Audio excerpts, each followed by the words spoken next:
G'day, welcome. Today I wanted to talk about Josh Frydenberg's speech in relation to the new federal budget. So this isn't really a commentary on like the new federal budget, just Frydenberg's speech and the things that he specifically talks about in that speech.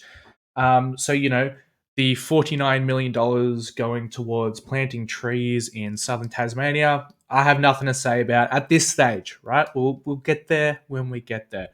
For now, I want to talk about Frydenberg's speech. So I'm just going to go through it briefly. I'm not going to show the video. It goes for like 45 minutes, tends to drag on a little bit, as good politicians do. Let's just give you a little bit of a snippet of that one, shall we? Speaker, I move that this bill be now read a second time. In 2020, good quality speech, Frydo. Good tested like never before. Good quality speech. All right.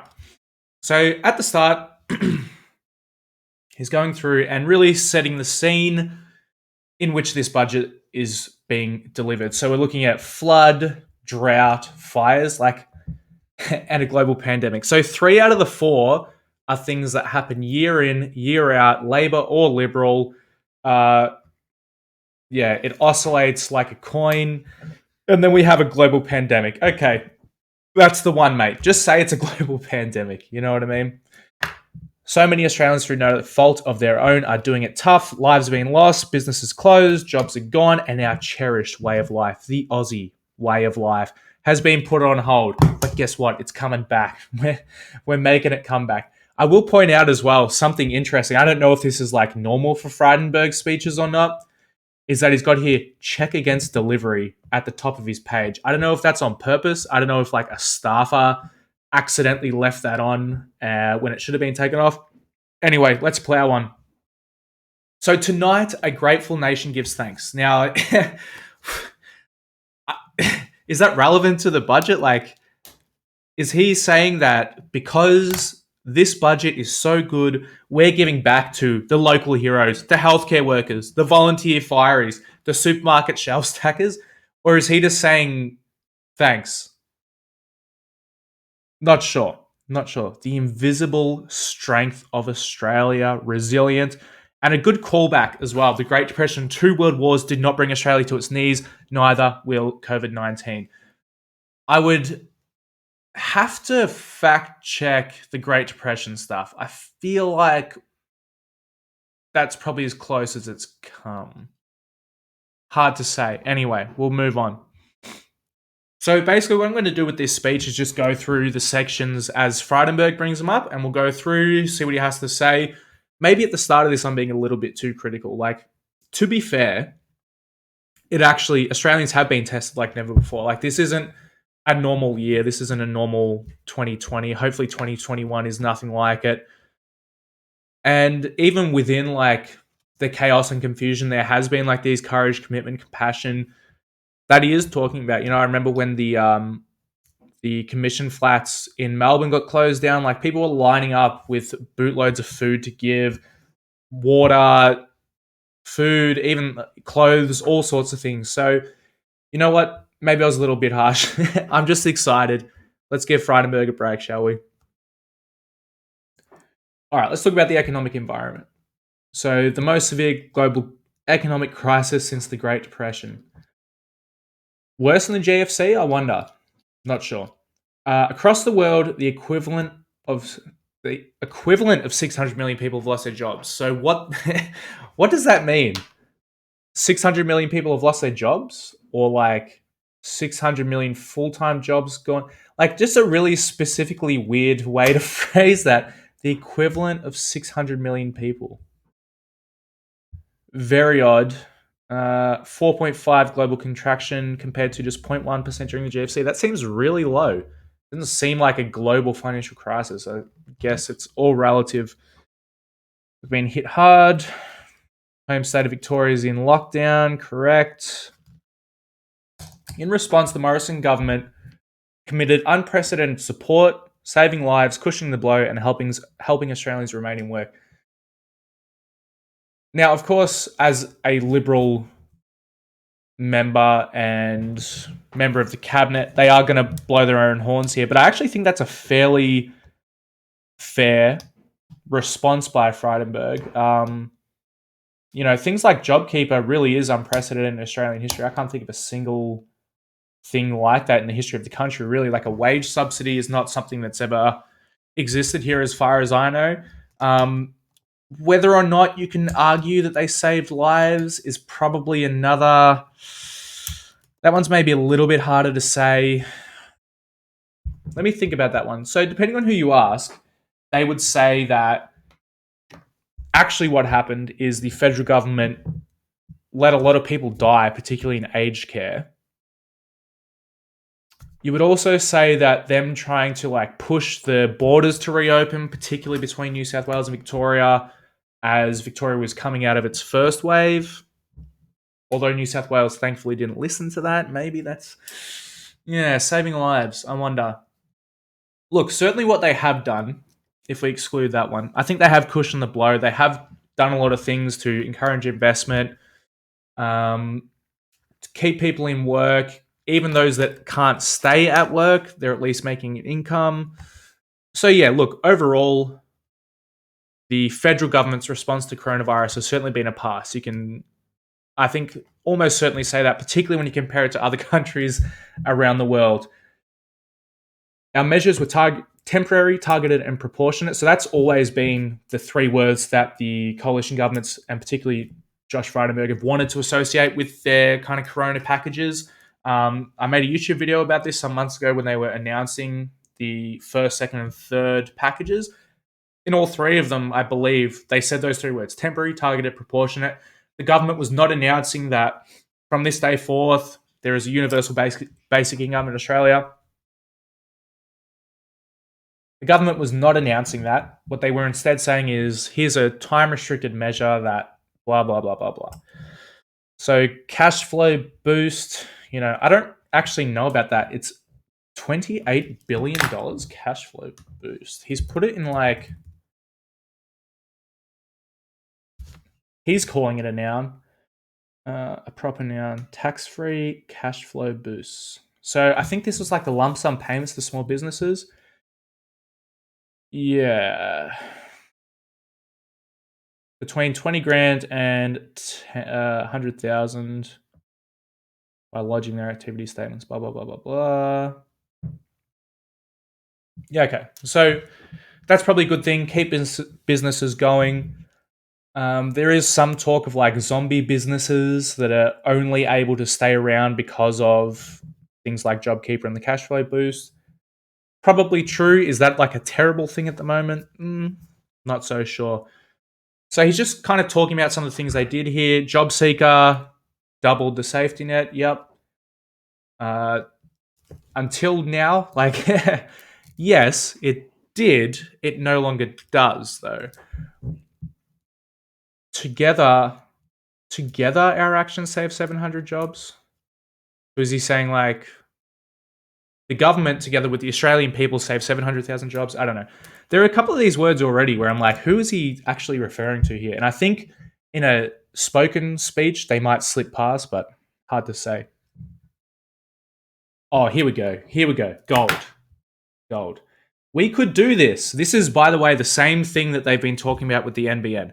We could now afford to bring fibre to some premises, not as many as we first said, because we managed the NBN so well. Well, now they're saying the same thing. We have been able to spend all this money because we entered the pandemic from a position of economic strength. Brought the budget back to balance for the first time in 11 years. Now, that one is a flat-out lie. My favorite little piece of memorabilia is the back in black Liberal mugs, right? I love that the Liberals would release mugs called Liberal mugs and go on about this back in black stuff. But if we go back here a page, you'll see that they've actually removed them from their merch store because there is no budget surplus. The budget is not balanced. It is a lie. What Frydenberg did was announce that next year, meaning this year, the budget would be balanced, which is, in fact, a promise he failed to deliver on. Now, coronavirus, we all understand, but don't say that you brought the budget back to balance. That's just a flat out untruth. Flat out untruth. Deficit of 213 billion. Pretty big. Pretty big. But also, I think, proportionate to the challenge that we're facing, which Josh mirrors. Blah, blah, blah. So this little section here is quite surprising to me. Well, it's not surprising, I should say. I should say I'm not surprised at the level of hypocrisy that they're engaging in at the moment. So during the global financial crisis, for those of you who are old enough to remember, you will remember that at the time, Kevin Rudd was saying, well, Australia's debt to GDP ratio is lower than pretty much anywhere else in the world. Don't worry about the raw number, which was the highest it had ever been, I believe, in Australia's history. Focus instead on comparisons to other economies and how much of a debt to GDP ratio they're taking on.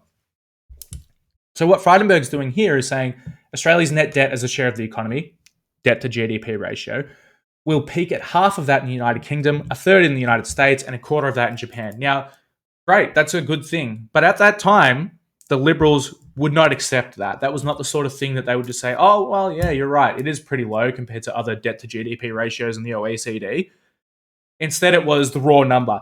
Now, this number, $213 billion deficit, biggest in Australia's history.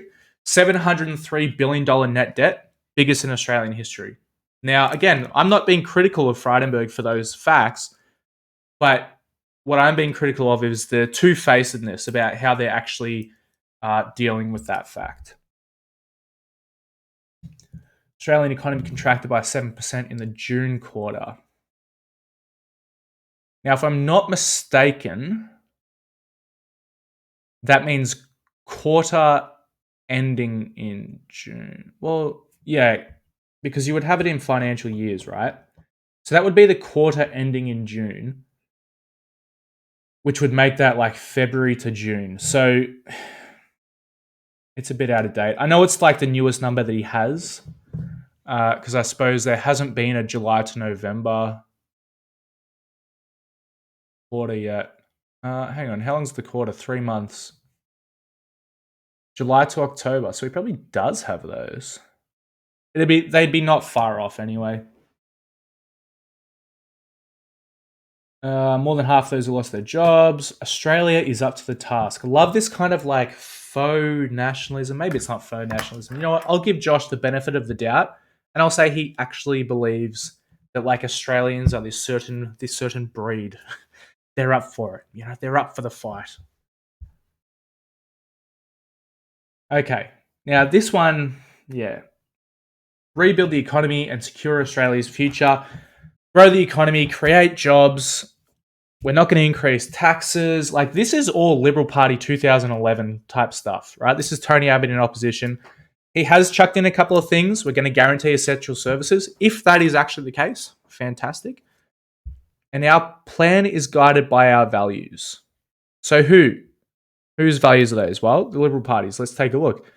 Providing a helping hand to those who need it. So let's like rephrase that. Let's take a look at what that statement actually means. We're going to ensure that there is a social safety net for those unable to otherwise provide for themselves. Personal responsibility. Now, this one is particularly interesting to me. What they're doing, I think the reason that personal responsibility is being brought up here is because they're winding back, I think that they're called responsible lending practices, ironically enough. Yep. Which were brought in as a result of the Royal Commission into banking and found all sorts of things.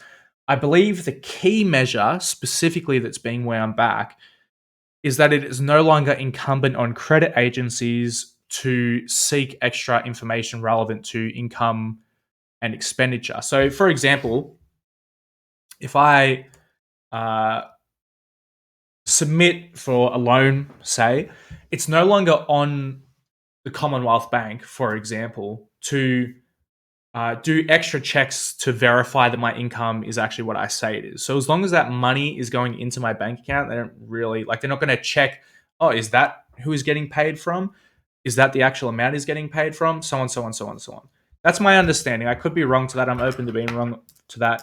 But I believe that the government is leading into personal responsibility as a way to kind of say, hey, we gave you guys responsibility. You couldn't pay back your loan. I mean, that was your responsibility. How could you do that? It's just so ironic for me that the way they're bringing in personal responsibility is by getting rid of corporate responsible lending practices. Absolute gold. Reward for effort. We already know about their tax cuts. People getting very butthurt about tax cuts. I've even seen some Labor MPs. I'll think of her name maybe later, maybe saying that people earning 45,000 will be paying the same amount of tax as people earning 120,000. Now that's just wrong. Like, you won't pay the same dollar amount of tax. What she means is they'll be in the same tax bracket, totally different. Like, they'll pay the same percentage of their income in tax, assuming it's all income tax. Totally different than the same amount of tax. Like, that's just flat out wrong. It was absolute gold. She dug herself a massive hole on Twitter about it. You should definitely check it out. And my personal favorite really gets the old ticker beating: the power of aspiration. We got to want better to do better, guys. We owe it to the next generation to ensure a strong economy so that their lives are filled with the same possibilities and opportunities that we've enjoyed. May they too rent until they're 30. May they too have to draw down on their superannuation funds, their retirement income, to deal with a pandemic and pay their rent to landlords who own multiple properties. May they have that same opportunity. Okay, so he's laying out the economic recovery plan. Good. So we're going to steer through the crisis, and then we're going to build for the future. Love your work. Love your work. Okay, job maker hiring credit. So this is the first, what do you call that? Meat and potatoes part of this speech, I suppose. So the job maker hiring credit, to encourage businesses to hire young Australians, payable up to 12 months and immediately available to employers who hire those on job seeker aged 16 to 35. It will be paid at the rate of $200 per week for those aged under 30 and $100 per week for those aged between 30 and 35. And then some details. They have to work 20 hours a week, and everyone except for the major banks is eligible. That's interesting. I wonder if that applies to the universities. So many university staff have been sacked. Let's see if we can get a University Australia job cuts.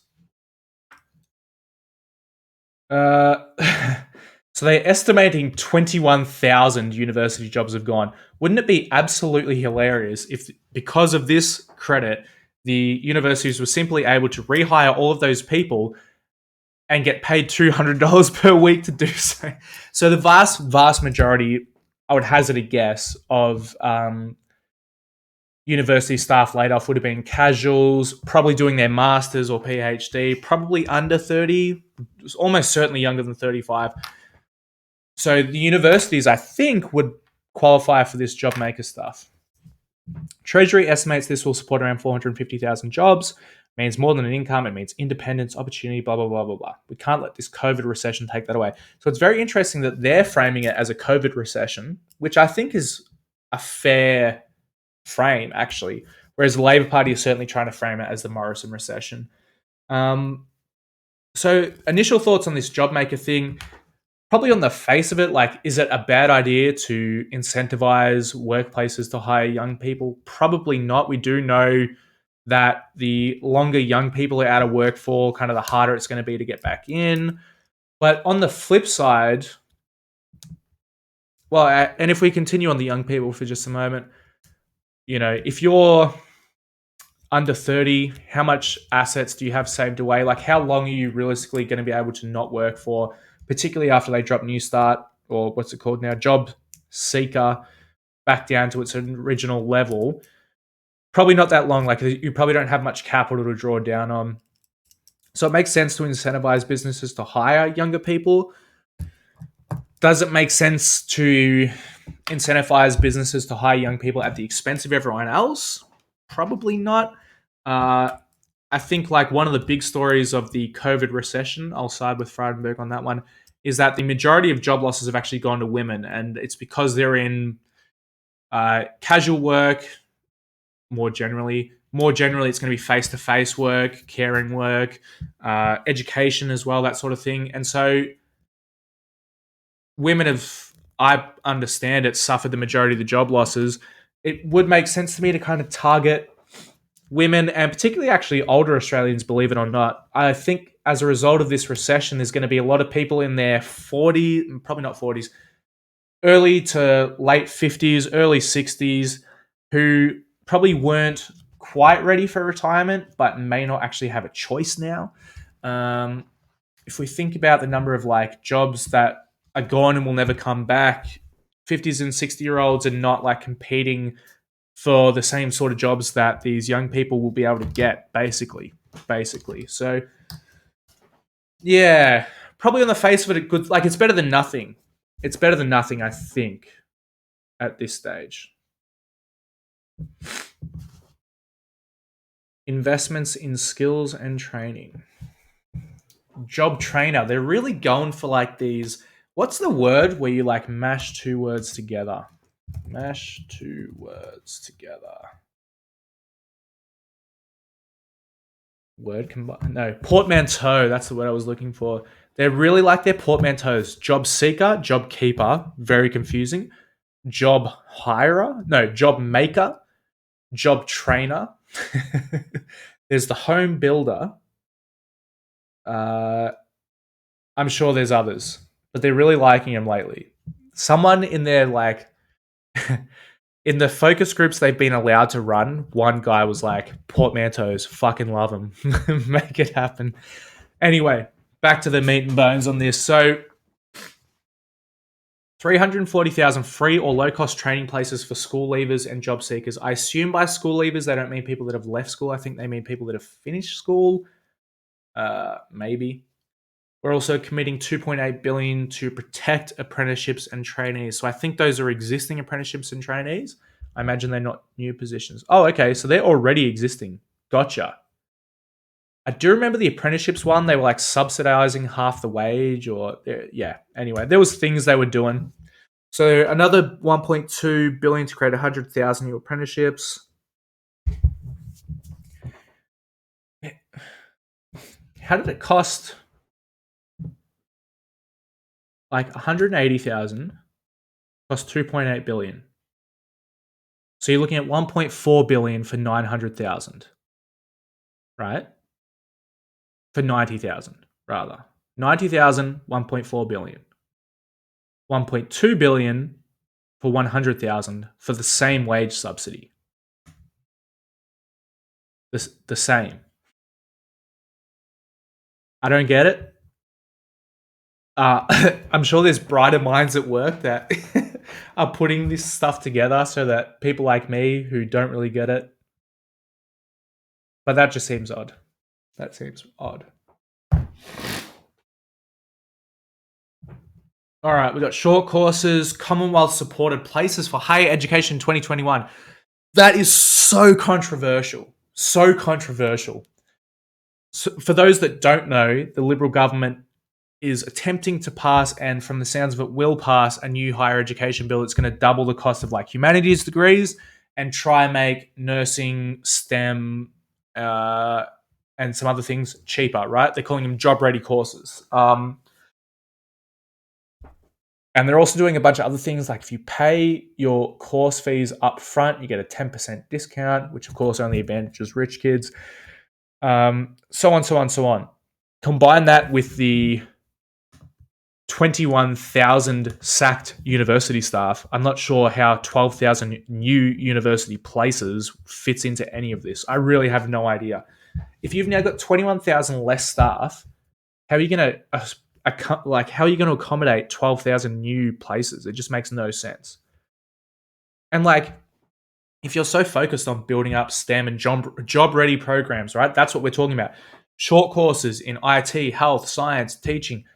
why wouldn't you like prioritize STEM, nursing, medicine, like things that you think are job ready, law, let's say, it just seems weird. Like just 12,000 new for whoever wants to go, including theology, dance therapy, like just seems strange.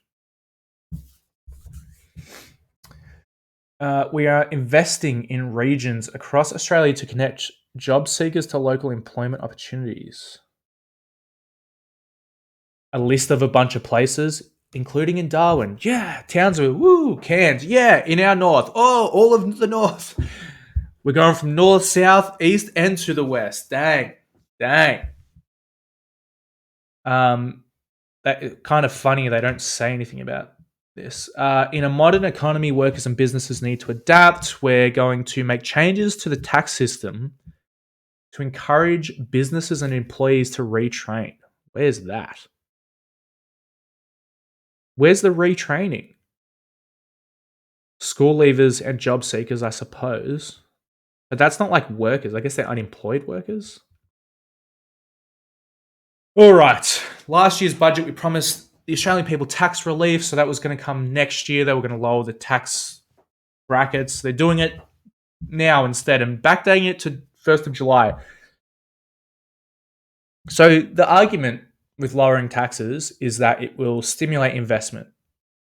Because I now have $2,000 more per year, I'm more likely to take that money, put it aside, start my business, employ some people, do some stuff, put it in stocks, pay down my mortgage, invest that money, right? Circulate it through the economy. So how on earth does backdating a tax cut to the 1st of July, meaning between the 1st of July and last pay, whenever that was for you, you've been taxed according to the old system, so around 3 months worth of tax that you won't get until the next tax return that you do, like after the 1st of July next year. I don't see how that helps us now. I just don't.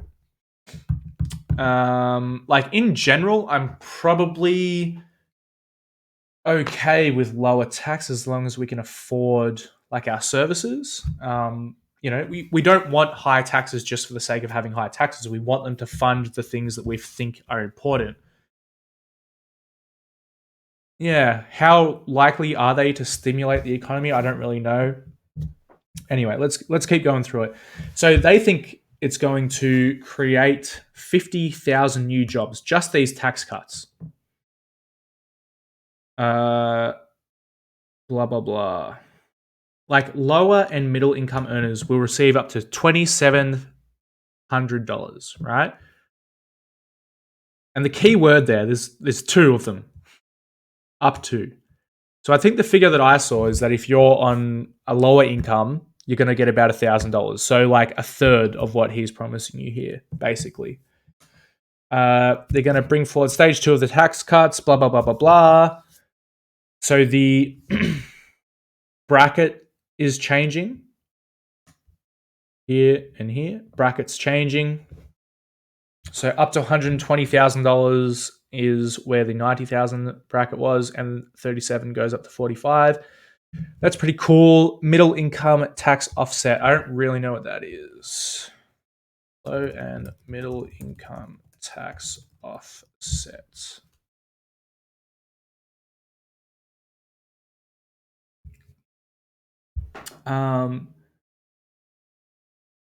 For some reason, for 4 years, you just get more money for being low income. Is that not a permanent thing?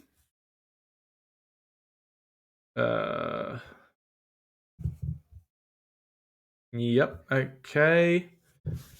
We work out this amount for you. So the maximum low income offset is $445.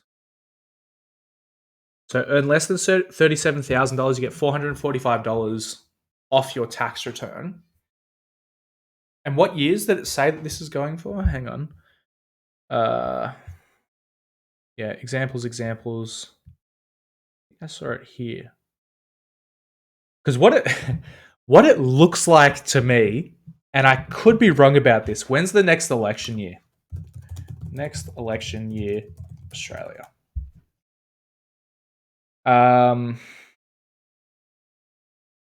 Wait, I want the federal. Oh, come on, bro.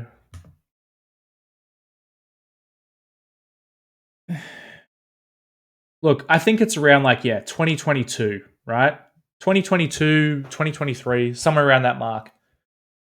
It looks to me like the Liberal government's just legislated an income tax offset for just the years of the Morrison government, so that when that automatically expires, if the Labor Party doesn't automatically renew it, they can say, look, your taxes are higher already. I mean, in terms of politics, fucking brilliant. Absolute strategic brilliance from the Liberal Party on that one.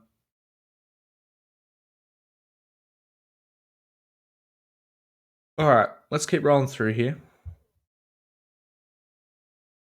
Yeah, you're going to pay less percentage of your tax. Blah, blah, blah, blah, blah, blah, blah. All right. Under the coalition, taxes will always be lower. So that's exactly what I was talking about. They just want to be able to say, hey, look, so even if the Labor Party, let's just hypothesize here, even if the Labor Party legislates no tax increases, even if they keep taxes exactly the same, just by virtue of the fact that the low and middle income tax offset will automatically end, taxes will be lower under the coalition. Absolute gold from the Libs there. Absolute gold. All right. All right. Kickstarting investment. How are we going here? We're about halfway through, I think. Kickstart the Australian economy, blah, blah, blah, blah, blah. Instant asset write-off is actually gold. Absolute gold. Will be able to write off the full value of any eligible asset they purchase for their business. So this is great. And Frydenberg's right. This is a game changer. It will unlock investment. So let's say I'm a small business. I'll use the business that I work for as an example. Let's say I'm a small business. I employ 10 people and I'm a delivery company. So I've got 3 trucks, 3 vans, and 3 motorbikes. If I go out, and obviously my turnover is under $5 billion. I'm a small business. It's not even going to be close to that. If I go out and I buy 10 new trucks, 10 new vans, 10 new motorbikes, which of course I would never do, all of the money that I've just invested into my business, into employing workers, into blah, blah, blah, blah, blah, all the jobs that gets created as a result of that, I can write off on my tax receipt. So I more likely than not will not pay any tax that year. For corporations, that's gold. For workers, in the short term, that's also fantastic. At the moment, I think the main priority is trying to get those businesses that can expand to expand. Yeah, a trucking company will be able to upgrade its fleet. Farmer will purchase a new harvester, blah, blah, blah, blah, blah. That's great. That's really good stuff. Yeah. Create other jobs adjacent to that. So say I go out and buy a truck. So obviously the guy selling the truck, he's got a job. The guy that's maintaining my truck, he's got a job. The guy who drives the truck, he's got a job. The guy that sits next to him in the driver's seat, he's got a job. I've got a job because I'm employing all of them. And customers are getting their services, which is making sure that the stores are able to employ people, blah, blah, blah. It's so good to encourage business investment at a time like this. COVID-19 has turned fundamentally sound businesses into loss-making businesses. Yep, pretty good. Businesses would have to return a profit before they can use these losses. These are not normal times. Blah, blah, blah. Yeah, blah, blah, blah. He's just saying what I said. So here's the next part of it, though. Carry forward losses. This is actually, funnily enough, the exact same thing that is getting Donald Trump in trouble in the United States at the moment. My understanding is of this. My understanding is that Donald Trump tried to claim carryover losses from capital gains that he moved into his personal income. And as a result, that's why he only paid that $750 per year, whatever. So just a funny aside, I don't think that's any relevance to the Australian situation. But what it means is if I'm losing money up until June 2022, I don't have to pay tax on that money, right? Which we don't want anyway. And I can offset that money. So say that I lose, this is my understanding of it now. Let's let's see about this. I'm going to get a pen and make sure I do this right. So let's say that up to June 2022, I lose 10 grand, right? Nice, easy numbers. I lose 10, my business rather loses $10,000. I can offset that negative, that loss, against any profits that I make in or after 18 to 19. So let's say 18 to 19, which I guess like the tail end of that was in the COVID era. Let's say I made 2 grand profit. And on that, I paid 10% tax because that's a nice, easy number. So I paid $200 tax on that one. Let's say 19 to 20, I lost 6 grand. Let's say 20 to 21, I lost 4 grand. And let's say 21 to 22, I actually made 3 grand. So because I lost $10,000 in those 2-year periods, even though overall, like my business is now turning profit, I don't have to pay taxes on those profits I'm earning now because of the losses that I incurred during COVID years. Now, I am all for a strong tax system, but we also don't want businesses that are losing money paying taxes. Like, we want businesses to be employing people at the moment. And unfortunately, the truth is that they're not paying taxes. Basically, the easiest way to ensure that happens. We want stocks going up. We want people investing. We want economic flows, that sort of stuff happening. That's what we want. And so I think this is a really good way to encourage that to happen. Yeah, Australian women have made up the majority of those who lost their jobs during this crisis. So the Women's Economic Security Statement, this is a weird one. I did look at this a little bit because I have no idea what the hell this is. Our budget includes our second Women's Economic Security Statement. Didn't know there was a first. Is it important that there was a first? I don't know. I've never heard anyone talk about it, so I'm not sure like what it achieved or what it was even setting out to achieve. $240 million for that. Like, so in the last couple of things we've been talking about, so like this instant asset write-off, billions of dollars, billions. This income tax stuff, billions, hundreds of billions on that one. Here's a cheeky $6 billion. JobKeeper was like 100. We're talking the billions of dollars here. And then here we get to like this Women's Economic Security Statement. Oh, and here's $240 million. Here's like some loose change just jangling around in my pocket for the Women's Economic Security Statement. One of his advisors, one of Frydenberg's advisors walked up to him, look, Josh, I know you don't give a fuck, mate, but we have to give the women something, mate. We have to give them something. Oh, well, didn't we do something for them already? Yeah, the Economic Security Statement. Let's look at that. Let's not explain what that is at all. But let's have a look at it. Prime Minister and Cabinet. Okay, so this is already the 2021. Maurice Payne has some words about it.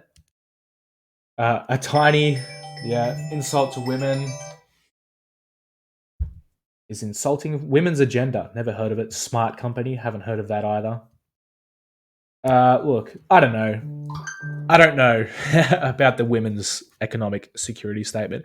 But look, women's safety at work at home, job creation and entrepreneurship, apprenticeships for women in STEM. I'm all for all of that. All of that is good stuff. So let's actually hope that what they're saying is the actual plan here. We want to increase manufacturing. Probably a freaking great idea. Probably a great idea. I cheered when car making in Australia shut down. I was like, you know what? If they can't afford to operate within this country, we don't want them here. Send them somewhere else. And in hindsight, not a great take by me. Not a great take by me. As soon as you lose like core manufacturing, other manufacturing is next to impossible to have around. Like there's just not the infrastructure, the skills, the knowledge in place to support something like that. So like, say me I wanted to start a small business and I manufacture like some really specific part that goes in, what's some examples they've got here? Like a gin distillery, so I can make hand sanitizer, which we all remember what that was like, how impossible that was to find. It's next to impossible for me to do that because no one knows how to manufacture stuff in this country. No one's selling like the machinery you would need to manufacture stuff, blah, blah, blah, blah. So like I'm actually all for restarting the Australian manufacturing industry, but it needs to be thought about. We don't want to go back to the days where we're just giving like GM $100 million, $200 million to stay in Geelong because that's just what we want. So looking at what? Recycling, clean energy, big tick, defense industry, depends where they spend it. Space industry, massive tick. Like I think that's a big opportunity we're missing out on. I did have someone explain to me, he's studying like aerodynamics or something like that, that due to Australia's position on the globe in relation to the, what do they call it? The line through the middle of the globe. Like the hemisphere divider. What is through the globe? Holy shit. Like, why is this so hard? Now I'm all panicked about it. Hemisphere. Divide. Earth. The equator. That's the one.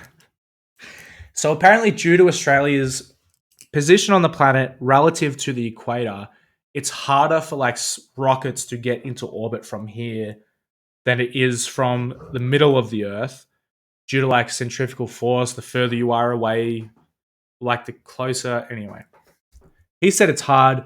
I still think there's a big opportunity there. Maybe I'm wrong about that. Food and beverage manufacturing, probably a good idea. Resources, technology, critical mining. So it's like critical minerals processing. Let's just hypothesize and say that that's like fuel. So we want to be able to like process fuel in this country and not rely elsewhere for processing. So we still would have to import the raw material, but we want to process here. Probably a good idea. Probably a good idea. Medical products, great idea. Globally competitive through cheaper and reliable energy. We know they're talking about gas. We know they're talking about coal. They're not talking about renewables there. The one that really gets me is less red tape and more flexible workplaces. So what that means is reducing workers' rights and cutting environmental regulation. Like that's basically what that means. Maybe there are, excuse me, maybe there are certain places where environmental regulation could be cut. Maybe there are places where like workers' rights do need to be trimmed down a little bit. But funnily enough, there's nothing about the opposite. We need to give workers a stronger hand and make sure that they're getting really like what they need out of their workplaces. No. We need to make the workplace more flexible. Mr. Speaker, research and development, the adoption of digital technology and affordable and reliable energy will be critical to Australia's future economic prosperity. So R&D, good. Digital technology, good. Affordable and reliable energy. Now, if they meant let's try and make like sustainable and renewable energy as cheap as possible, I'd be saying good, but they don't mean that. They mean let's build new gas plants. Removing the cap on refunds. I don't know about this stuff. Give more money to the CSIRO, probably a good thing. $1 billion new dollars for universities. Again, there's not many left. There's not many people left at those universities. Support low emissions and renewable technologies, 1.9 billion. Cool. And here's the big ticket item. This is the one that's getting coalition dickhards all across the country. Galilee Basin is where the Adani mine is being built. Clive Palmer owns a lot of mines in that region. Betaloo Basin, I'm not sure about, but gas basins, they want it. More gas at lower prices, going to support manufacturing. And look, to be fair, they're probably right. I don't know, but I'm assuming that renewables are not at the stage where you can support like real heavy industry at this stage. Build more roads, rail, and bridges. Never a bad thing. Like, no one's ever built a road and gone, geez, I wish we hadn't done that. Yep. That's all good. Probably. Yeah, it's all good. Support the recovery in the regions. Yeah. Give farmers concessional loans. Cool. Get more tourists out to places. Cool. Australian exporters to access global supply chains. So why would the government need to fund that? Are they funding roads to ports and things like that? Maybe. Our regions cannot thrive without water. So if you're ever on Twitter and you see a bunch of like water symbols next to people's names, I'm not sure of this, but I believe they're talking about Barnaby Joyce and Watergate, where he like sold his friends a bunch of water that they never used. Or maybe the government bought water from people that they never collected and paid like stupid prices for it. So ironic to hear that coming from a liberal government. Yeah, more dams and stuff. Like, I don't know. Maybe that's fine. Maybe. Um, do we need new dams? Maybe the people of Wangala and Dungawan would be able to tell you. I don't know. Protecting our environment and this magnificent let's try that again. Protecting our environment and this magnificent continent is our responsibility. The Liberal parties or us generally. Cool. 1.8 billion in funding for the environment. Like, if you took that statement seriously, protecting the environment and this continent is our responsibility. Surely 1.8 billion doesn't even come close to that, right? Like, for that price, you could have 10 women's economic forums. Black Summer bushfires. I haven't heard them called that before. Black Summer bushfires. Is that just like Frydenberg coming up with that? I have heard of like the Black Saturday bushfires. Okay. Tim Flannery. Who's that? I don't know. He's a guy saying some stuff. Very respectable looking bloke. The single biggest investment to Australia's Commonwealth National Parks. So we're going to upgrade facilities at Uluru, Kakadu, Christmas Island, and Buduri National Park. I mean, I guess like money for national parks is a good thing, but if they're just upgrading facilities, doesn't that mean like the tourist spots? Like, oh, we're going to put in new bathrooms. We're going to have a little rec center in Kakadu. Like, that what that seems to me like is they're kind of sneaking that 200 odd million, which would take this down to 1.6 billion actually for the environment. It's kind of like tourism spending, and they're saying, "Oh no, it's really for the environment." Meanwhile, $67 million, paltry sum, to protect our oceans by improving their health. Like, how is $67 million going to improve the health of the ocean, restore Australia's mangroves, tidal marshes, and sea grass? Like, it just doesn't make sense. Now, this one I do like. The Morrison government is banning the export of plastic, paper, tires, and glass waste. We should be manufacturing that in Australia. We should be renewing our waste in this country, particularly when we keep sending it overseas and they keep sending it back. So Australians rather have a real bad problem with the way that we recycle. And yeah, processing that waste here. In fact, if Morrison actually said that it's our waste, it's our responsibility, that's a really big statement. I think that's a really big statement. Okay, a bunch of stuff isn't going to go to landfill. Yeah, so 250 million to modernize our recycling infrastructure, stop a bunch of stuff going to landfill, and create jobs. Like, oh man, gold. If you're killing 3 birds with 1 stone like that, you're good, man. You're good. Home ownership. So they're doing like a extension of the first home buyers grant where like you can take a 5% deposit. I don't know. Guaranteeing essential services, like give more money to the NDIS, sweet. Get PPE, sweet.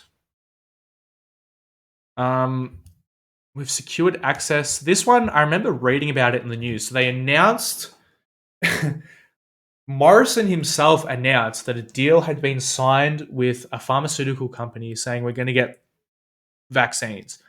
And that company was like, no, we've said we'll try get you some.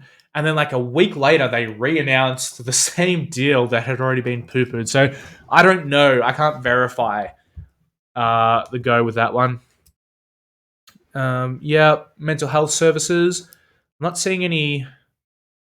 I'm not seeing the increase here. It takes the total to 5.7 billion, but I don't know how much that's like increasing by. You know, it could have been 5.6 billion before. Who knows? It could have been 6 billion before. Who knows? More stuff on PBS too. Cool. The super stuff. Yeah, I don't really get this. So we're gonna have your super, which I thought they already had like through the ATO. You'll learn about your fees and returns. Like the thing is, this is a good idea. Give people more information or more ready access, more ready accessible information about the superannuation. People don't deal with super. It's like it would be much easier if it would be much easier, but probably less effective if you just had one superannuation account, followed you for your whole life. But that's not going to be the case. Anyway, some more stuff. I commend the budget to the House. Well, of course you did. You wrote it. Australia will come back. We're not gonna increase taxes. Damn it. So he's just summarising here what he's on about. There's some stuff here. Oh, the economy is going to grow again by 4.25%. That would be astronomical rise. And also we're going to spend some more money on cybersecurity, defense force stuff.